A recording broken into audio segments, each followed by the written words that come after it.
باہر کا پیسہ لاؤ یہاں پہ اور باہر کا پیسہ لگے گا تو پھر جاب کریٹ ہوں گی. اس کو گندم بیچنی پڑے گی کسی کھجور والے کو اور کھجوریں لے کر اس کو دینی پڑیں گی. تو تقریباً 18 ارب روپے کا نقصان ہو جاتا ہے ایک دن بند ہونے سے. جو مزدوروں کو نقصان ہوا اس کا تو کوئی اندازہ ہی نہیں لگا سکتا. جیسے پلیٹ میں شوربہ، ادھر کرو تو سارا ادھر، ادھر کرو تو سارا ادھر. ان کو پتہ ہے کہ کیسے پیسہ بینکوں میں لایا جاتا ہے. ہمارے ہی ملک میں آج سے 40 سال پہلے ڈالر کو نسوار کی طرح بکتا تھا. یہ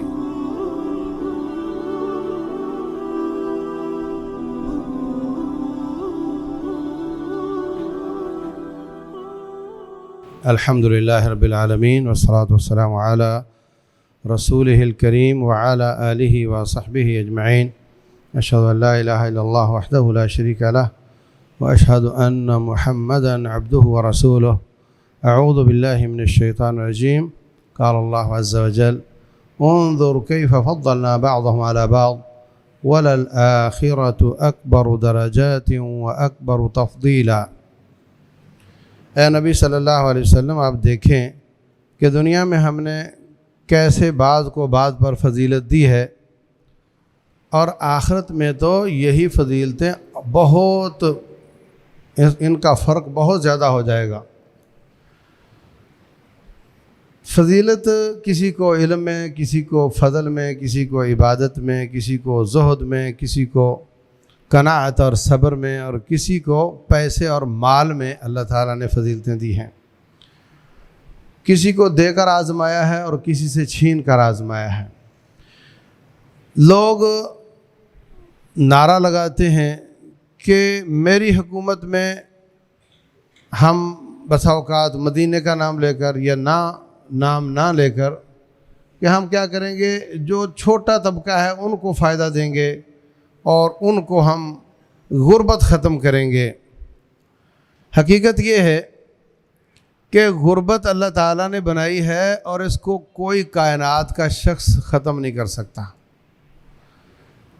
اس لیے کہ کائنات کو چلانا ہے اس نے. اگر ہر شخص کے پاس 10 کروڑ ہو اور کسی کے پاس بھی 10 کروڑ سے کم نہ ہو، کوئی فیکٹری چلے گی؟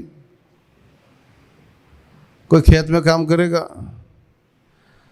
تو اللہ تبارک و تعالیٰ نے اپنی کائنات بنا کر اس کو چلانا تھا. اس لیے بچے سب پڑھتے ہیں اور اس میں سے کچھ نہیں پڑھ سکتے، وہ مزدور بن جاتے ہیں.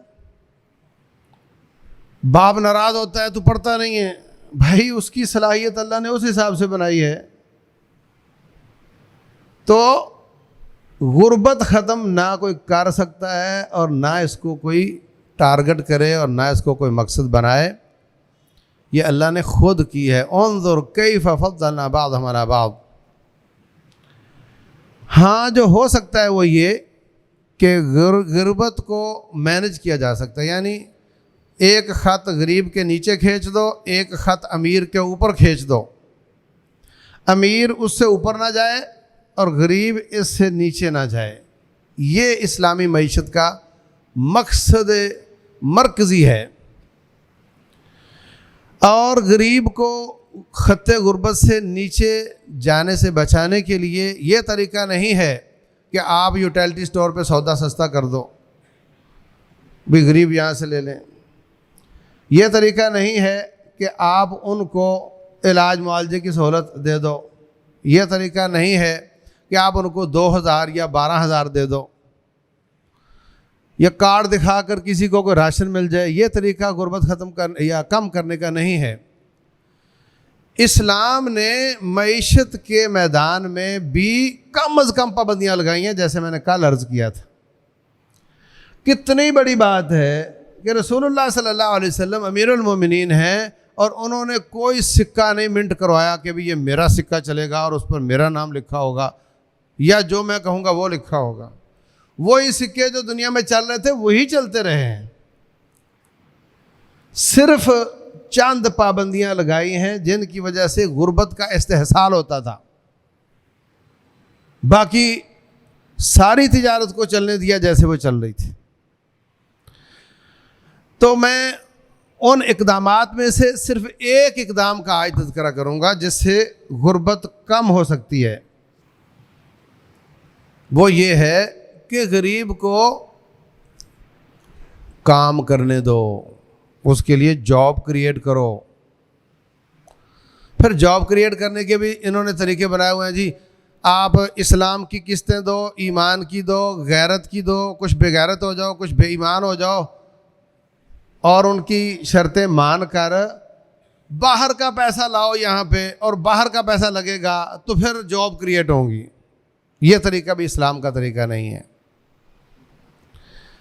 اسلام کا طریقہ نہایت آسان ہے، وہ یہ ہے کہ مارکیٹ کی 3 قسمیں ہیں۔ ایک ہے پیسے سے پیسہ، خرید و فروخت کرنا اور نفع کمانا، اس کو منی مارکیٹ کہتے ہیں۔ ایک ہے سامان سے سامان، جو دے کر گندم لے لو، گندم دے کر کھجور لے لو، کھجور دے کر چاول لے لو، چاول دے کر چینی لے لو، اس کو کہتے ہیں بارٹر سسٹم۔ اور ایک تیسری مارکیٹ ہے پیسے سے سامان، سامان سے پیسہ، اس کو کہتے ہیں کوموڈیٹی مارکیٹ۔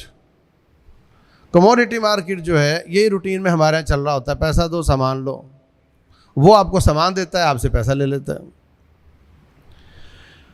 اب آپ ذرا غور کریں کہ 10 کروڑ روپیہ لے کر 3 آدمی ان تینوں مارکیٹ میں جاتے ہیں تو وہاں پر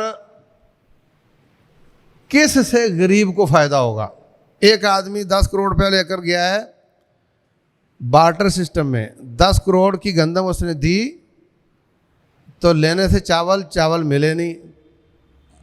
جس کے پاس چاول تھے وہ کہہ رہا میں تو بھائی گندم کے بدلے میں نہیں دوں گا، میں تو چنے کے بدلے میں دوں گا، کھجور کے بدلے میں دوں گا۔ اب کیا ہوگا؟ اس کو گندم بیچنی پڑے گی کسی کھجور والے کو، اور کھجوریں لے کر اس کو دینی پڑیں گی، تو ایک سودے کی بجائے 2 سودے ہوئے۔ 10 کروڑ کی گندم بیچ کر کھجوریں اور کھجوروں سے چنے لیے۔ اس کے لیے کتنے ہاتھ کام کریں گے؟ اس کے لیے کتنے لوگوں کو جاب ملے گی؟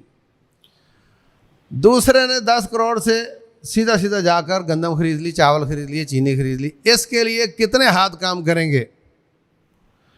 اور تیسرے نے 10 کروڑ کے جا کے ڈالر خرید لیے، ریال خرید لیے، اس میں کتنے ہاتھ کام کریں گے؟ بات سمجھ آ رہی ہے آپ کو؟ جس نے جا کر ڈالر ریال خریدے اس میں تو 2 ہاتھ کام کریں گے، ایک یہ دینے والا، دوسرا اس کو پکڑانے والا۔ چلو ایک گن مین ہوگا اس کا، چلو 3 کر لو، 4 کر لو۔ جس نے روپے سے سامان خریدا، 10 کروڑ کا اناج، جس نے بویا تھا اس کو نفع ملا، جس نے تھیلے کا سٹف بنایا تھا اس کو نفع ملا، جس نے تھیلا بنا اس کو ملا، جس نے تھیلا سیا اس کو ملا، جو تھیلے کے تھوک والا تھا، جو تھیلے کے پرچون والا تھا، اور جس نے پرنٹنگ کری اس کو ملا، اور جو اٹھا کر ریڈی والا لایا اس کو ملا، جس نے مال ڈالا اس کو ملا، جس نے سیا اس کو ملا، جس نے اٹھایا اس کو ملا، اور ٹرک والا اور اس کی پنچری کو ملا، اس کے مکینک کو ملا، اس کے پٹرول والے کو مزدوری ملی۔ پھر وہ آگے گیا اور راستے میں ٹول پلازے والے کو دیا، اس کے آگے گیا، اس نے جا کر سٹور لیا، سٹور کو صاف کروایا، اس کو ملا، اس کی الیکٹریشین ٹھیک کیا، یعنی ایک دم حرکت آ گئی، جاب نکل آئے۔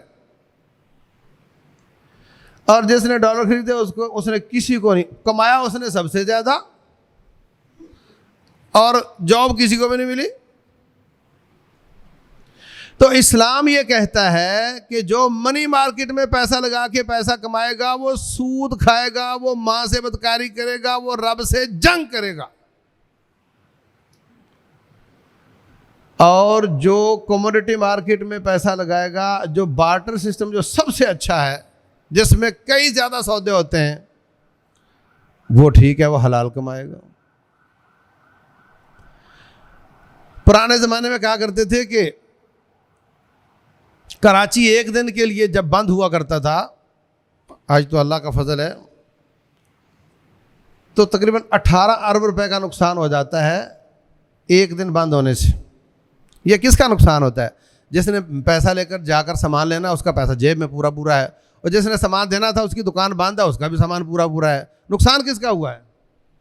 یہ نقصان صرف گورنمنٹ کے ریونیو کا ہوا ہے جو گورنمنٹ کو ملنا تھا، باقی جو مزدوروں کو نقصان ہوا اس کا تو کوئی اندازہ ہی نہیں لگا سکتا۔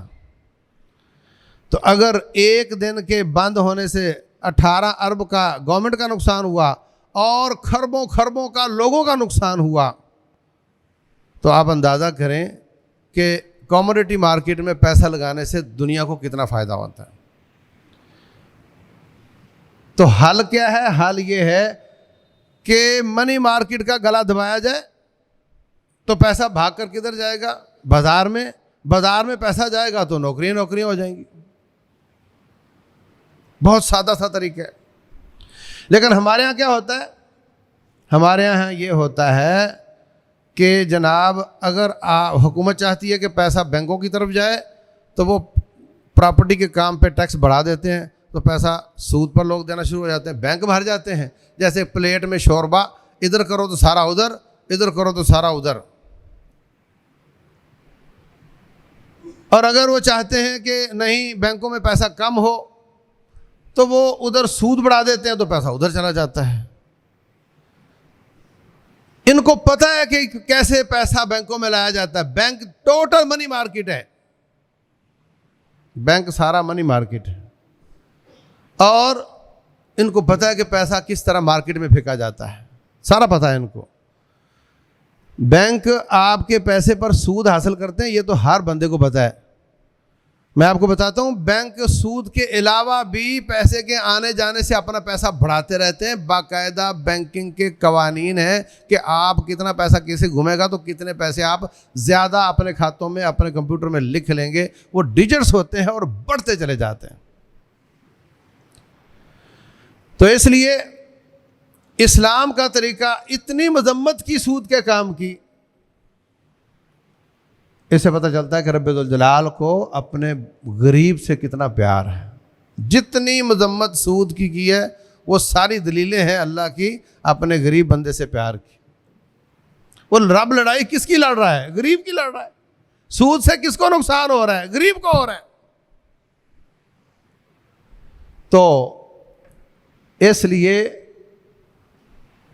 جتنی اس وقت شر ہماری ملک میں اور وہ زیادہ مہنگائی کی آ رہی ہے، وجہ یہ ہے کہ لوگ ڈالروں کے پیچھے پڑے ہوئے ہیں، منی کے مارکیٹ میں پیسہ لگا رہے ہیں۔ ہمارے ہی ملک میں آج سے 40 سال پہلے ڈالر کو نسوار کی طرح بکتا تھا، یہ ادھر ادھر دیکھ کر، اور باقاعدہ پاسپورٹ جمع کرواؤ اور ساتھ اس کے ویزا دکھاؤ تو پاسپورٹ پر لکھا جاتا تھا کہ اس کو ہم نے اتنے ڈالر دیے۔ لیکن آج وہ بدماشی ہے اور سرعام بک رہا ہے، اور نتیجہ کیا ہے؟ لوگ بھاگتے اس کی طرف جاتے ہیں۔ جب ڈیمانڈ بڑھتی ہے تو وہ اپ ہو جاتا ہے، وہ اپ ہوتا ہے تو ہر چیز مہنگی ہو جاتی ہے، مہنگائی بڑھ جاتی ہے۔ اور جب کہ ڈالروں کا کاروبار ہی سود ہے، جائز ہی نہیں ہے۔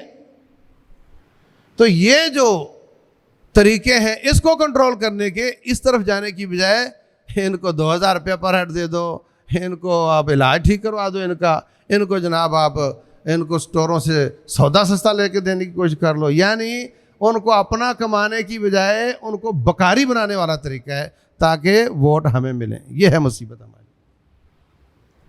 تو اللہ تبارک و تعالی کوئی نیک سمجھدار حکمران عطا فرمائے اور ظالموں کو اللہ غارت کرے، اور اچھے حکمران ہمیں اپنی اصلاح کی توفیق دے تاکہ ہماری اصلاح کو دیکھ کر اللہ تعالیٰ اچھے حکمران عطا کرے، اور اللہ تعالیٰ ہماری تمام مصیبتوں کا مداوع فرمائے۔ واللہ اعلم، وصلی اللہ وسلم وبارک علی نبینا محمد۔